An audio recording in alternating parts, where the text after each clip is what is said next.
हाँ जी, good morning. तो हम लास्ट क्लास में इन्वेंट्रीज कर रहे थे और ऑलमोस्ट पूरा हो गया है। सिर्फ एक टॉपिक आपका बाकी है, इन्वेंट्री टेकिंग। इन्वेंट्री टेकिंग का मतलब क्या है, आइए एक बार रिवाइज कर लेते हैं जो हमने इस चैप्टर में पढ़ा है। हमने कहा कि ये जो क्वेश्चन, ये जो चैप्टर है, ये आपके पास 5 मार्क तो आपके पास ऑलमोस्ट है ही, कि आ ही रहा है आपके पास 5 मार्क्स का।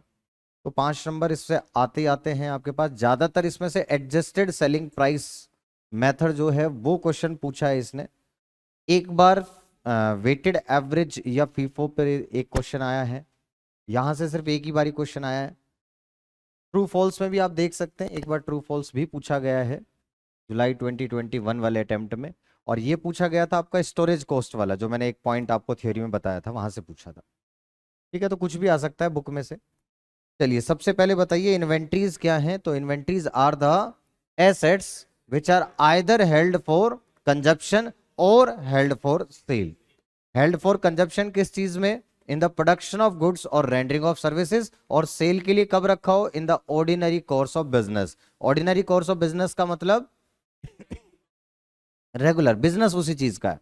अगर बिस्किट बनाने की फैक्ट्री है और बिस्किट्स रखे हैं तो ऑर्डिनरी कोर्स में बिस्किट बेच रहे हैं। लेकिन अवेलेबल है आपके पास फर्नीचर अवेलेबल फॉर सेल।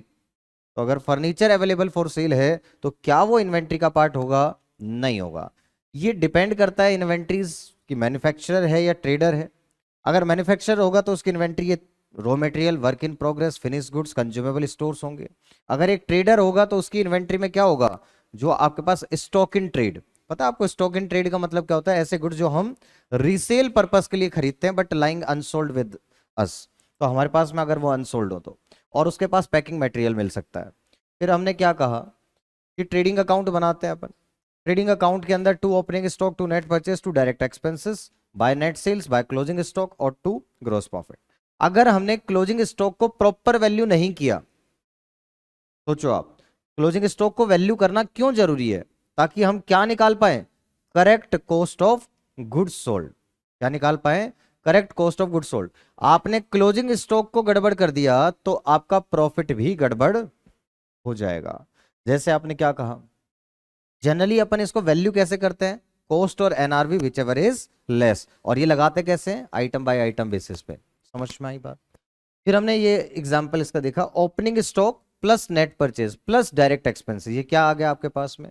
जितने भी गुड्स बनाए हैं, जितने भी गुड्स आपने प्रोड्यूस किए हैं, उनकी cost, that is cost of goods produced. और उसमें से जो गुड्स आपने नहीं बेचे उसको क्या बोलते हैं अपन? Closing stock. तो जो गुड्स आपने नहीं बेचे उसकी क्लोजिंग स्टॉक को क्या कर दीजिए, उसकी वैल्यू को, उसकी कॉस्ट को क्या कर दो आप, यहां से लेस कर दो। तो क्या आ जाएगा? जो गुड्स आपने बेचे हैं उनकी कॉस्ट आ जाएगी आपके पास। इसी को बोलते हैं हम कॉस्ट ऑफ गुड्स सोल्ड। तो दो चीजें थी कि अगर हम क्लोजिंग स्टॉक को सही से वैल्यू ना करें तो एक तो हमारा प्रॉफिट गड़बड़ करेगा, तो हम कहेंगे असर्टेनमेंट ऑफ फाइनेंशियल परफॉर्मेंस में प्रॉब्लम आएगी। दूसरा, फाइनेंशियल पोजीशन बिगड़ जाएगी। क्यों? क्योंकि जो क्लोजिंग स्टॉक है वो बैलेंस शीट में करंट एसेट्स का पार्ट है, तो आपके पास में असर्टेनमेंट ऑफ फाइनेंशियल पोजीशन में भी दिक्कत करेगा। तीसरी बात, लिक्विडिटी एनालिसिस। लिक्विडिटी एनालिसिस के लिए आपने लिक्विडिटी रेशियोज पढ़ रखे हैं, अकाउंटिंग रेशियोज 12th क्लास में, करंट रेशियो, लिक्विड रेशियो। तो वहां पर भी इन्वेंट्री की वैल्यू हमें पता होना जरूरी है, तभी वो करेक्टली आप एनालाइज कर पाओगे। कुछ आपके पास स्टेटरी कंप्लायंस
फिर उसके बाद करें। हाँ भाई, आपको फिजिकल काउंट किस दिन करना था? 31 मार्च 2022। एक्चुअल में 31 मार्च 2022 को हमें क्या करना था? फिजिकल काउंट करना था, बट हम नहीं कर पाए। और हमने ये फिजिकल काउंटिंग कर ली मान लो 25 को या 23 को। तो आपने ये फिजिकल काउंट किया इस दिन 23 मार्च 2022। अगर आप नहीं कर पाए इस डेट पर, तो आप क्या तो थोड़ा टाइम पहले कर सकते हैं या तो थोड़े टाइम बाद कर सकते हैं। तो आप ऐसा भी कर सकते हैं और आप ऐसा भी कर सकते हैं, दोनों ऑप्शन है। कई बार होता है हम सोच रहे होते हैं 31 को ही कर लेंगे, बट 31 को कुछ ऐसा हुआ कि नहीं कर पाए तो बाद में कर लिया। कई बार होता है पहले से पता है अपने को, अच्छा 31 को करना है तो अपन पहले से इन्वेंटरी टेकिंग कर लेते हैं। तो वो अपने ऊपर डिपेंड करता है। अब दोनों में से अगर ऐसा होगा तो करना क्या पड़ेगा आपको ये समझना है। तो अपन इस दिन अपने फिजिकल काउंटिंग करी, करनी तो थी इस डेट पर, लेकिन आपने करी कब? फिजिकल काउंटिंग इस दिन। तो स्टॉक आ गया आपके पास, किस डेट का स्टॉक आएगा? एज ऑन 23 मार्च 2022। ये स्टॉक आ गया आपके। यहां तक बात समझ में आ गई ना? इस दिन आपने फिजिकल काउंट करके इस दिन का स्टॉक निकाल लिया। अब आपको क्या करना है, इस पीरियड में कुछ परचेज रही होंगी और कुछ सेल रही होंगी। तो जो इस पीरियड की जो ट्रांजेक्शन्स हैं, जो इस पीरियड की जो ट्रांजेक्शन्स हैं, क्या इनको आपको एडजस्ट करना पड़ेगा? यस। तो यहां पर कुछ परचेजेस रही होंगी, कुछ सेल्स रही होंगी। तो अब मुझे बताओ, ये परचेजेस क्या इस दिन जो फिजिकल काउंट किया, क्या उस ये स्टॉक यहां पर जो परचेज किया, क्या वो जो 23 मार्च को जो स्टॉक काउंट किया, क्या ये उसके अंदर इंक्लूडेड है या नहीं है? लेकिन क्या वो 31 मार्च को हमारे पास प्रेजेंट है या नहीं है? यस। तो इसका मतलब हमें उसको क्या करना पड़ेगा? ऐड करना पड़ेगा। Add purchases. और आपको ये जो सेल्स आपने यहां पीरियड पे करी है, इस पीरियड में जो सेल करी है, तो मुझे बताओ क्या ये गुड्स हमारे पास 23 मार्च को स्टॉक में थे? यस। तो उस दिन तो अपन ने इसको क्या कर लिया था, इसमें इंक्लूड कर लिया था, बट क्या वो 31 मार्च को हमारे पास प्रेजेंट है? नहीं है। तो इसका मतलब अपने को क्या करना पड़ेगा? लेस। लेकिन लेस क्या करेंगे उनकी? Cost, that is cost of sales. एक ही बात है। ऐसा करने पर आपके पास स्टॉक आ जाएगा। तो ये आ जाएगा स्टॉक या physical stock on as on 31 March 2022। बात समझ में आ गई? और अगर आप एक हफ्ते बाद, 10 दिन बाद अगर आप काउंट करते, तो आपने इस डेट पर स्टॉक निकाल लिया होगा, that is stock as on 10 April 2022। इस पीरियड में क्या हुआ होगा आपके पास? कुछ सेल हुई होगी, कुछ परचेज हुई होंगी। तो क्या इन ट्रांजैक्शंस को क्या आपको एडजस्ट करना पड़ेगा अगर फिजिकल स्टॉक निकालना चाहते हैं तो? यस। मुझे बताओ जरा, यहां पर जब फिजिकल काउंटिंग करी 10 अप्रैल 2022 को, तो जो आपने ये गुड्स परचेज करे थे इस पीरियड में, क्या वो इस स्टॉक के अंदर इंक्लूडेड है या नहीं है? यस, इंक्लूडेड है। बट क्या वो 31 मार्च को हमारे पास प्रेजेंट थे? नहीं। तो हमें क्या करना पड़ेगा अब? लेस करनी पड़ेंगी जो भी इस पीरियड की परचेजेस हैं। लेस परचेजेस, ये आप माइनस कर दोगे। ऐड, सोचें आप, इस पीरियड में जो सेल्स करी है आपने, क्या वो गुड्स आपके पास इस दिन 10 अप्रैल को क्या वो फिजिकली प्रेजेंट थे या नहीं थे? नहीं थे। बट क्या वो 31 मार्च को प्रेजेंट थे? यस। तो वो हमारे पास स्टॉक में क्या होने चाहिए? ऐड होने चाहिए। तो ऐड कॉस्ट ऑफ सेल्स, ये आपके पास क्या आ जाएगा? That is stock as on 31 March 2022। Clear है? हमारा ऑब्जेक्टिव ईयर एंड पर क्लोजिंग स्टॉक निकालना है, उस दिन फिजिकल काउंटिंग करना था, बट अगर हम उस दिन फिजिकल काउंटिंग नहीं कर पा रहे हैं, क्या तो एक हफ्ते 10 दिन पहले या कुछ दिन बाद में अगर कर रहे हैं, तो एडजस्टमेंट कैसे करेंगे ये आपको समझ में आ गई होगी। और क्यों प्लस क्यों माइनस रट्टा नहीं मारना है, आपको खुद समझना है कि इस दिन के स्टॉक में जिस दिन काउंट किया, उस दिन के स्टॉक में जो यहां से यहां तक परचेज करी वो इंक्लूडेड नहीं है, तो आप उसको इंक्लूड करोगे तो ऐड करोगे। और जो यहां पे स्टॉक था वो हमने बाद में बेच दिया तो उसको लेस करना पड़ेगा, सिंपल सी बात है। यहां पर क्या होगा कि इस दिन जो फिजिकल काउंट किया उसके अंदर परचेजेज एडेड हैं, ऑलरेडी इंक्लूडेड है, क्योंकि वो इस दिन प्रेजेंट था, बट वो स्टॉक यहां प्रेजेंट नहीं था तो माइनस किया। और जो सेल कर दिया इस दौरान, वो इस दिन स्टॉक में फिजिकली प्रेजेंट नहीं था, बट वो इस दिन तो प्रेजेंट था, तो इसलिए उसको अपने क्या किया, ऐड किया। ये बहुत कॉमन सेंस वाली बात है जो कि आपको समझ में आ गई होगी। कोई डाउट किसी को इसमें? अब आपको इसमें एक पॉइंट जो ध्यान रखना होता है, अब यहाँ पे बचेगी थोड़ी सी जगह कम।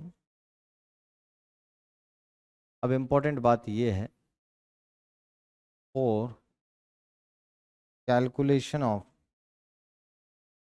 Physical stock, physical stock count करते time only the goods that physically comes in and physically goes out during the intervening period। ये इंटरवेनिंग की पीरियड किसको बोल रहे हैं पता है आपको? यस, ये जो बीच का जो टाइम पीरियड है, during the intervening period are considered. मतलब जब आपको फिजिकल काउंटिंग करनी है फिजिकल स्टॉक की, तो आपको सिर्फ कौन से गुड्स को कंसिडर करना है, जो गुड्स फिजिकली आपके पास से गए हैं इस पीरियड के दौरान, और जो गुड्स इस फिजिकल पीरियड के दौरान आपके पास आए हैं, सिर्फ वही कंसिडर करोगे, तभी तो फिजिकल स्टॉक आएगा। क्योंकि उस दिन का, जिस दिन आपने स्टॉक टेकिंग करी, उस दिन का फिजिकल स्टॉक पता है, तो ऑब्वियसली जो इसमें फिजिकली और आए या फिजिकली जो चले गए वो प्लस माइनस कर दो तो फिजिकल स्टॉक आपका कैलकुलेट हो जाएगा। हाँ क्या हुआ? कोई बात नहीं, इसको भी कर देंगे यार, क्यों घबरा रहे हो तुम? चलिए, तो for the calculation of physical stock only the goods that are physically comes in and that physically goes out. तो ध्यान रखना, जब हमें फिजिकल स्टॉक निकालना हो क्वेश्चन के अंदर, तो आपको सिर्फ वही गुड्स ध्यान में रखने पड़ेंगे, उन्हीं को कंसिडर करना है जो इस पीरियड में फिजिकली आए होंगे या फिजिकली गए होंगे, जो इस पीरियड में फिजिकली आए होंगे या फिजिकली गए होंगे, अगर फिजिकल स्टॉक कैलकुलेट करना है तो। बात समझ में आ गई? तो इन्वेंट्री टेकिंग अगर इस डेट पर करनी थी बट इस डेट पर नहीं कर पाए, तो फिर उस केस में आपको क्या करना है वो मैंने आपको बता दिया फिजिकल में। और अब आ गया एक्चुअल स्टॉक, बोलता है कि कैलकुलेशन ऑफ टोटल स्टॉक बोल देता है, तो आपको क्या करना पड़ेगा?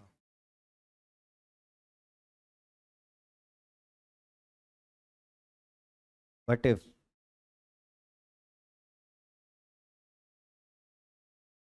Total closing stock,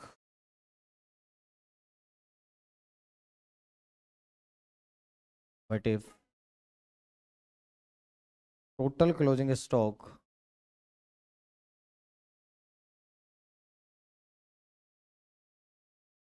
but if total closing stock needs to be calculated,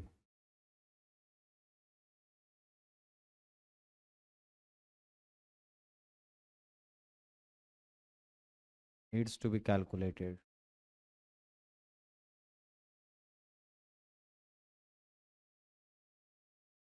then the following stocks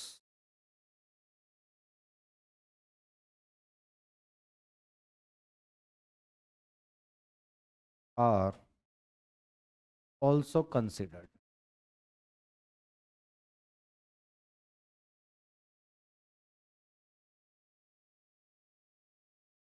कौन कौन से स्टॉक को और कंसिडर करना पड़ेगा?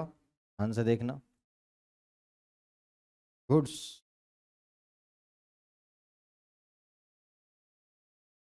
In transit, that is purchased but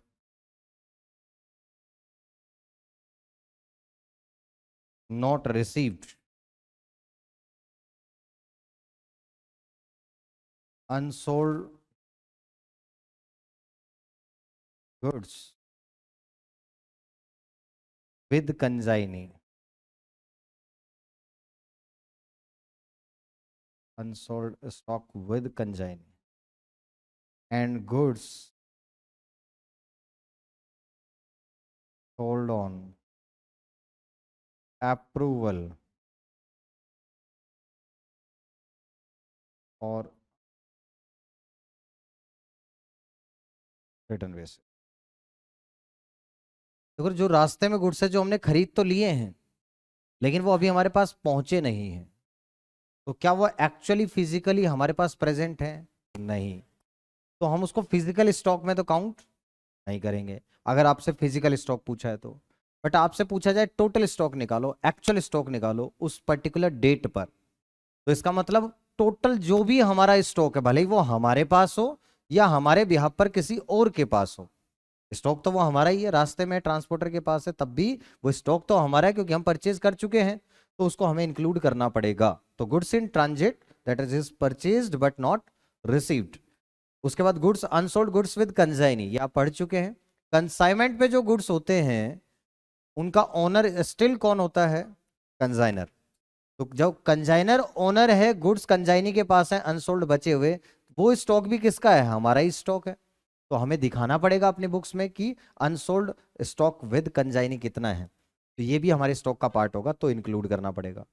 जो अप्रूवल या रिटर्न बेसिस पे अपन कस्टमर को देते हैं, जो अप्रूवल या रिटर्न बेसिस पे जो हम कस्टमर को गुड्स देते हैं और अभी तक उनका अप्रूवल या रिजेक्शन कुछ आया नहीं है, ऑप्शन अभी टाइम पीरियड उनका लैप्स हुआ नहीं है, मतलब ईयर एंड पर अभी भी उनके पास ऑप्शन बाकी है, तो तब तक जब तक उनका अप्रूवल या टाइम पीरियड लैप्स नहीं कर जाता तब तक तो वो गुड्स हमारे ही रहेंगे। तो हमें दिखाना पड़ेगा कि इतने गुड्स अभी भी ऑप्शन है कस्टमर्स के पास, वो चाहे तो रख सकते हैं चाहे तो वापस कर सकते हैं, स्टिल अभी ये हमारे ही गुड्स हैं, तो हमें उसको अपने स्टॉक में ही दिखाना पड़ेगा। ये 3 पॉइंट्स आपको ध्यान रखने हैं, क्वेश्चन बड़े ध्यान से पढ़ना है। अगर क्वेश्चन फिजिकल स्टॉक बोलेगा कैलकुलेट करने के लिए, तो फिर हम सिर्फ जो गुड्स फिजिकली गए हैं या फिजिकली आए हैं उनको ही कंसीडर करेंगे। लेकिन अगर आपके पास क्वेश्चन कहता है एक्चुअल स्टॉक निकालो, टोटल स्टॉक निकालो, तो फिर आपको सारी ट्रांजेक्शन्स को देखना है। ये 3 ट्रांजेक्शन्स को भी कंसीडर करना पड़ेगा इनके अलावा, इतना तो करना ही है, इनके अलावा ये 3 ट्रांजेक्शन और करनी पड़ेगी। ठीक है, इन दोनों पर क्वेश्चन है और ये 10 नंबर का क्वेश्चन इसी पर ही पूछा गया है मॉड्यूल का। आपको निकालना कब का है? सबसे पहले देखा था inventory on 1 April, inventory on 1 अप्रैल 19, 1 लाख इस दिन का स्टॉक दे दिया, ₹1,42,500। परचेजेस दे रखी है, फिर पूरे पीरियड की परचेज कितनी है? 7,62,500। मैन्युफैक्चरिंग एक्सपेंस दे रखे हैं,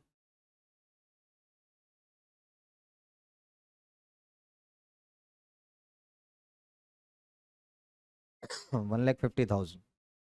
सेलिंग एक्सपेंस गिवन है, this is 60,500। Administrative expenses given है, ये आ गया आपके पास 30,000। फाइनेंशियल चार्जेस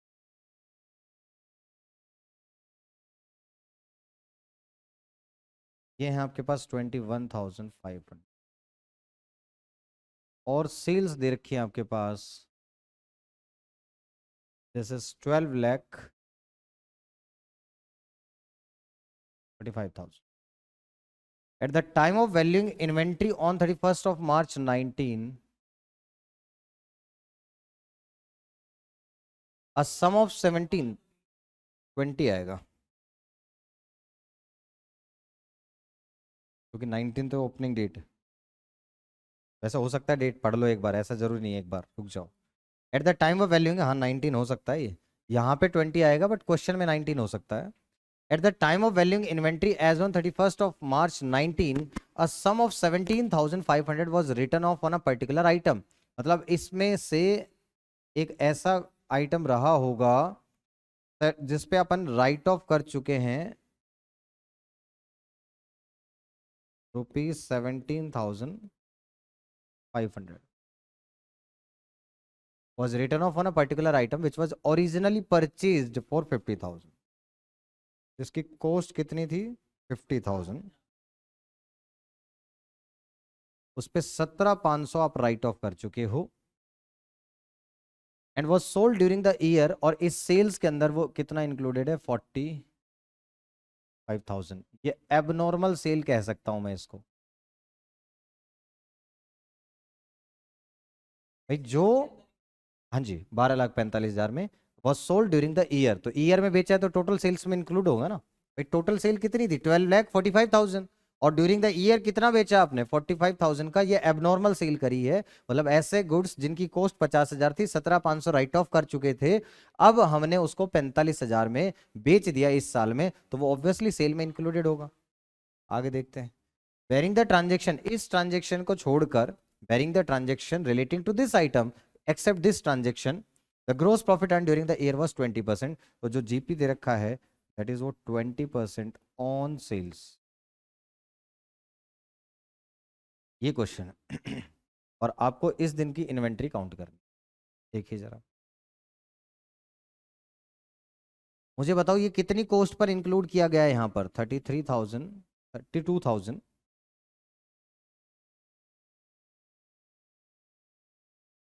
अब आपको इसमें क्या करना चाहिए? यहां से यहां तक का आपको अगर कॉस्ट निकालना है तो एक तरीका तो है कि अपन ट्रेडिंग अकाउंट बना दें, ट्रेडिंग अकाउंट के अंदर हिसाब से आप कैलकुलेशन कर लें. और एक तरीका है कि आप डायरेक्ट स्टेटमेंट बना लें, वो भी कोई प्रॉब्लम नहीं है. ठीक है, वैसे इजी पड़ेगा ट्रेडिंग अकाउंट. पहले ट्रेडिंग अकाउंट से काम सिखाता हूं मैं आपको, क्या करना है आपने. जो काम इजीली हो जाए, गड़बड़ ना हो, वो काम सीखें पहले.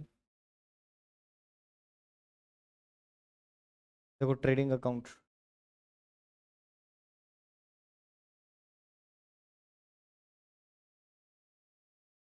अब लेकिन आपको करना क्या है? To opening stock.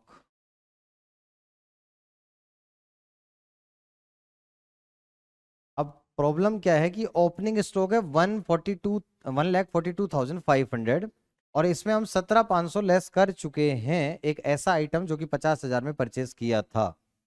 तो अगर आपको सिर्फ नॉर्मल स्टॉक चाहिए, नॉर्मल क्लोजिंग स्टॉक निकालना है आपको, तो तरीका क्या है? क्लास में बच्चा बदमाशी करे तो उसको सुधारने के दो तरीके हैं. या तो क्लास से बाहर निकाल दो, या तो पाइप. समझ में आ गया? मतलब यहीं पे ट्रीटमेंट दे दो, वो चुपचाप बैठ जाएगा. दो ही तरीके हैं, यहाँ पर भी दो ही तरीके हैं. तो आपको ऐसे सिचुएशन में तो मैं ज्यादा बिलीव रखता हूँ बाहर निकालने में. तो यहाँ पर क्या करें? जहां जहां जितनी वैल्यू इंक्लूडेड है उसको वहां से हटा दें. ये चीज आपके पास में सेम सेम टॉपिक और सेम इस तरीके से ट्रेडिंग अकाउंट बनाना आपके पास इंटरमीडिएट में अकाउंट्स में भी काम आएगा, तो ध्यान से समझ ले. अब ये बताओ 142,500 में कितना इंक्लूडेड है ये वाला स्टॉक जो आपके पास में एबनॉर्मल है? तो यहां पर अपन क्या करेंगे? 142,500 में से 32,500 क्या कर दें? माइनस कर दें, क्योंकि 17,500 तो अपन पहले ही राइट ऑफ कर चुके हैं. तो 50,000 में से अगर 17,500 आप ऑलरेडी राइट ऑफ कर चुके हो, तो अब इस वैल्यू के अंदर कितना स्टॉक एबनॉर्मल इंक्लूडेड है? That is 32,500. उसको हटा दो तो नॉर्मल स्टॉक कितना बच गया आपके पास? 1,00,000. परचेज कितनी करी है? To purchases 7,62,500. ये समझ में आ गया परचेज। मैन्युफैक्चरिंग एक्सपेंसेस क्या डायरेक्ट एक्सपेंस होते हैं? यस, बनाने का खर्चा ये। मैन्युफैक्चरिंग एक्सपेंसेस कितने हो गए? This is 1,50,000। अच्छा ये बताओ selling expense. Next, as on the completion date after the end of the accounting year and till the date of the completion of the inventory, यहां से लेके और यहां तक sales for the next year were made 68,000। तो यहां से आपके पास इस तरीके से यहां तक सेल्स कितनी है? 68,750। प्रॉफिट मार्जिन है 33%। तो जीपी दे रखा है आपके पास, दिस इज जीपी 1/3। 33.33 का मतलब क्या है? 1/3 of cost. Purchase for the next year included in the inventory amounted to 90,000 at cost less trade discount. तो यहां पर आपने परचेजेस करी हैं 90,000 की, जिस पर ट्रेड डिस्काउंट है 10%। कितना आ जाएगा? 9,000। कितना हो गया आपके पास? 81,000 की परचेजेस करी। During this period goods were added to the inventory at the markup price of 3,000 in respect of sales return. तो इस पीरियड में सेल्स रिटर्न कितनी हुई है ये बता रखा है आपको, 3,000। इसका मतलब ये नहीं है कि हमने इस इन्वेंट्री में इसको 3,000 रुपए ऐड कर रखा है, क्योंकि यहां तो क्लियरली बता रखा है कि ये आपने इसको कॉस्ट पर ले रखा है। ठीक है। After inventory taking it was found that there were certain very old slow moving items costing 11,250। ये एबनॉर्मल है, which should be taken at this. तो ये एबनॉर्मल लॉस है, क्या तो अलग से कर दो या तो इसको जहां जहां इंक्लूडेड है वहां से हटा दो और लास्ट में इसको अलग से ऐड कर लो। दो तरीके मैंने आपको बता रखे हैं, दोनों में से कैसे भी कर सकते हैं। तो एक एबनॉर्मल आइटम है 11,250 का, जिसकी कॉस्ट है 11,250 और जिसको लेना कितने पर है? 5,250। To ensure disposal to an interested customer. और इसके अलावा आपके पास लॉस हुआ है due to delay. Certain goods costing 15,500 were received from the supplier beyond the delivery date of the customer। Customer को जिस डेट पर डिलीवरी देनी थी उसके बाद में डिलीवरी मिल रही है हमें, तो इसकी वजह से हमें नुकसान हो रहा है। And net realisable value of the goods were estimated 12,500। तो 3,000 रुपए का लॉस ड्यू टू डिले, 3,000 रुपए का ये नुकसान। On 31 March compute the value of the inventory for inclusion in the final accounts. तो आपको वैल्यू निकालनी है। ये आपके पास क्वेश्चन है, आइए सॉल्यूशन देखें इसका। सॉल्यूशन ही कर रहे हैं। Calculation of closing stock as on 31 March 2020। तो सबसे पहले आप कहां से स्टार्ट करेंगे? स्टॉक आपको दे रखा है, स्टॉक एज ऑन 10th अप्रैल 2020 16,75,000। अच्छा एक तरीका क्या हो सकता है, इसमें से एबनॉर्मल आइटम दोनों हटा दें और एक तरीका हो सकता है सिर्फ उसके एडजस्टमेंट कर दे। तो एडजस्टमेंट कर देंगे अपन। चाहते तो आप क्या कर सकते थे, इसमें से कितना माइनस कर दो? 11,250 और क्या माइनस कर दो? आपके पास में जो इसकी वैल्यू थी जो है आपके पास 15,500। बट कोई नहीं, लॉस कोई कर लेंगे अपन। तो ये आ गया आपके पास। अब स्टॉक ये आ गया इस दिन का स्टॉक। अब देखो यहां पर जो आपने परचेजेस की हैं वो इस स्टॉक के अंदर क्या है? प्रेजेंट है, इंक्लूडेड है। बट वो इस दिन इंक्लूडेड नहीं थी, इस दिन स्टॉक हमारे पास था ही नहीं, वो तो हमने बाद में परचेज किया है। तो उसको क्या करना पड़ेगा? आपको लेस करना पड़ेगा। तो परचेजेस ड्यूरिंग इंटरवेनिंग पीरियड, तो ड्यूरिंग हम कह सकते हैं 1 टू 10 अप्रैल। ये जो परचेजेस हैं कितने की? 81,000। ये आपको क्या करनी है? माइनस करनी है। समझ में आई बात? सेल्स की बात करते हैं तो जो कॉस्ट ऑफ गुड्स सोल्ड है, तो कॉस्ट ऑफ गुड्स सोल्ड उसको एडजस्ट करेंगे। तो 68,750 में से 3,000 तो सेल्स रिटर्न है। तो इसकी कॉस्ट कितनी आएगी, आपको कॉस्ट बतानी है। तो आपने कहा प्रॉफिट कितना है, 1/3 of cost, that is 1/4 of. तो अगर प्रॉफिट 1/4 है तो कॉस्ट कितनी होगी, 3/4। कितना आ गया बताओ जरा, 3/4 of this amount 68,750, that is 65,750, 49,313,312। ठीक है, आई बात समझ में। कॉस्ट ऑफ गुड्स सोल्ड हो गई यहां तक कि जो गुड्स हमारे पास से, देखो ना क्यों किया इसको अपन ऐड क्यों कर रहे हैं, क्योंकि ये गुड्स हमारे पास से चले गए थे इस पीरियड में। जबकि ये वाले जो गुड्स हैं जितनी वैल्यू के, कितनी वैल्यू के, 49,312 के इस पीरियड में हमारे पास से गुड्स गए हैं। तो क्या वो इसमें इंक्लूडेड है, नहीं, क्योंकि वो इस दिन स्टॉक में नहीं थे। बट वो क्या 31 ऑफ मार्च को हमारे पास स्टॉक में थे, यस। वो तो बाद में गए हैं ना, तो इस दिन इंक्लूडेड नहीं है और इस दिन थे, तो इसका मतलब हमें क्या करना पड़ेगा, उसको ऐड करना पड़ेगा। रीजन क्लियर हुआ, चलिए। उसके बाद ये भी हो गया, अब आ गया एबनॉर्मल। तो एबनॉर्मल लॉस, एबनॉर्मल लॉस क्या हो गया आपके पास, 6,000 का एबनॉर्मल लॉस हो गया, तो ये माइनस करेंगे। और लॉस ड्यू टू डिले, ये आ गया आपके पास 3,000, ये भी माइनस करेंगे। बता दो कितनी इन्वेंट्री आ गई यहाँ पर, 312। ये आ गया आपके पास क्लोजिंग स्टॉक या stock, this is stock as on 31 of March 2020। ठीक है, आगे बात समझ में। अब आपका जो सेल्स रिटर्न वाला पॉइंट है वो क्लियर हो गया आपको, कि सेल्स रिटर्न के अंदर क्या था, ये आपके पास इतने में से सेल्स रिटर्न इतनी कम की है आपने, मान लो, तो सेल्स को ही कम कर दो, बात खत्म। क्लियर है। तो अब ये बहुत सिंपल सा क्वेश्चन था, आप वैसे निकाल लो यार, आप ये देख लो, आप देखो सेल्स कितनी है, 68,750 less sales return 3,000, net sales 65,750। अब इसके ऊपर क्या करना पड़ेगा, ग्रोस प्रॉफिट माइनस करना पड़ेगा।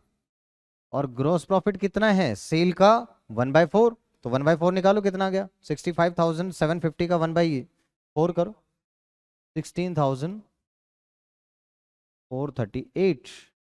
तो ये आएगा आपके पास बैलेंस कितना, 49312। बात एक ही है। भाई आपने क्या किया, मैं क्या कह रहा हूं, कि जितनी भी सेल है, ये देखो ना 1/4, कि अगर 4 रुपए सेल है तो 1 रुपए प्रॉफिट है। तो मैंने क्या कह दिया, 4 रुपए सेल है तो 3 रुपए कॉस्ट है। अगर मेरे को कॉस्ट निकालना है तो मैंने 3 से मल्टीप्लाई कर लिया, मेरे को प्रॉफिट निकालना होता तो 1 से मल्टीप्लाई कर देता। समझ में आया यहाँ पे, कि 1/3 of cost is 1/4 of sale. और जब 4 रुपए सेल है, 1 रुपए प्रॉफिट है, तो कॉस्ट कितना, 3 रुपए। तो दैट इज 3/4 क्या हो जाएगी आपकी, कॉस्ट आ जाएगी। डायरेक्ट निकाल दिया मैंने, तो मैंने सोचा कि ऐसे करा के ऐसे भी सिखा देता हूँ इन शॉर्ट अगर करना है।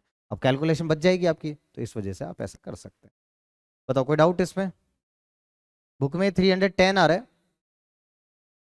ना। तो ये 2 रुपए का जो डिफरेंस है वो यहाँ आ रहा है राउंड ऑफ के अंदर, उन्होंने इसको 310 राउंड ऑफ ले लिया है, और हमने इसको 312 लिया है।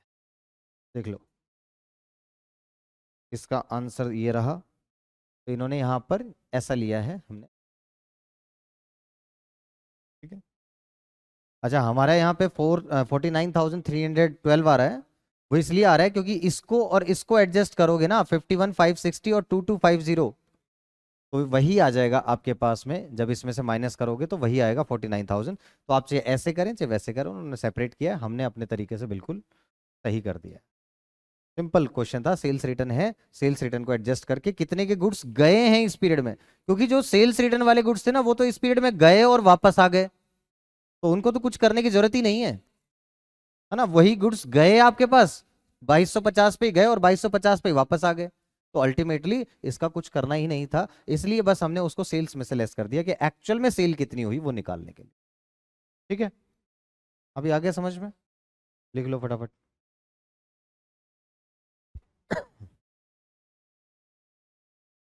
एबनॉर्मल लॉस क्या हुआ, एक आइटम है 11250 का जो कितने पे बिकेगा, 5250, तो कितनी वैल्यू कम हो गई, 6,000। अब आप एक क्या कर सकते थे, आप यहां से लेस कर दो, दूसरा तरीके से प्रेजेंट कर सकते हो, जैसे मैंने आपको बताया कि एबनॉर्मल आइटम्स को वहां से हटा दो और लास्ट में अगर वो एबनॉर्मल आइटम्स हैं तो उनको ऐड कर देना, उनकी वैल्यू अलग से ले लें जितनी वैल्यू पे इंक्लूड करना चाहिए। तो आप क्या करते, अगर दूसरे तरीके से करते तो मैं ऐसा कर सकता था, 16,75,000 में से कितना हटा देता, एक तो 11,250 हटा देता, और एक कितना हटा देता, इसका कितना था 15,500, 15,500 हटा देता, कितना आएगा ये बताओ जरा। मैंने बता रखा है ना कि एबनॉर्मल स्टॉक जितना भी जहां जहां इंक्लूडेड होता है उसको हटा दो वहां से, देख लो। अब क्या परचेजेस तो इसके अंदर ऐड होंगी आपके पास, परचेजेस लेस होंगी, सॉरी 81,000, क्योंकि ये वाले जो परचेजेस हैं इस पीरियड में, वो इस दिन तो प्रेजेंट है बट वो इस दिन प्रेजेंट नहीं थे, तो ये एडिड है इसमें तो माइनस कर दिया, ये तो सेम ही रहेगा।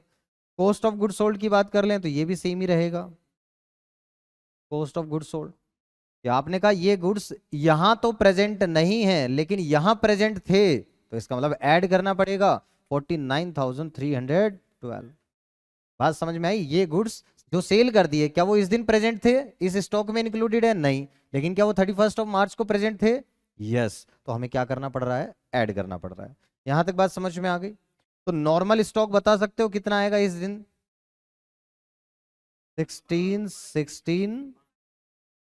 562, दिस इज स्टॉक आ गया ये आपके पास नॉर्मल वाला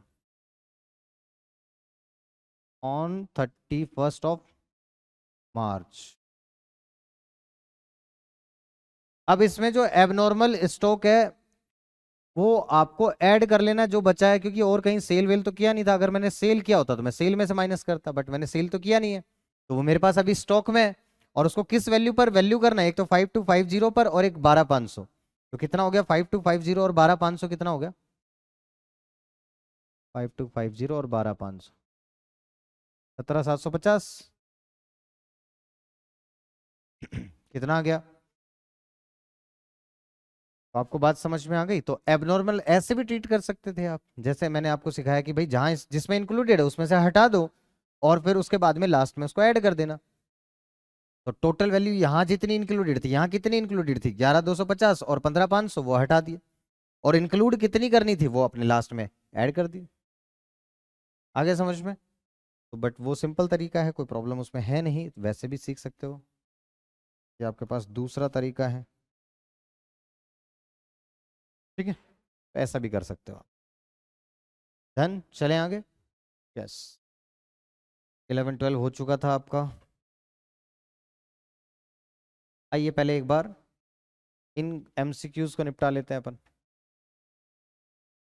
पहले ट्रू फॉल्स देखिए, क्योंकि ट्रू फॉल्स ना मॉड्यूल के ट्रू फॉल्स बहुत इंपॉर्टेंट है, मैं फिर बता रहा हूं।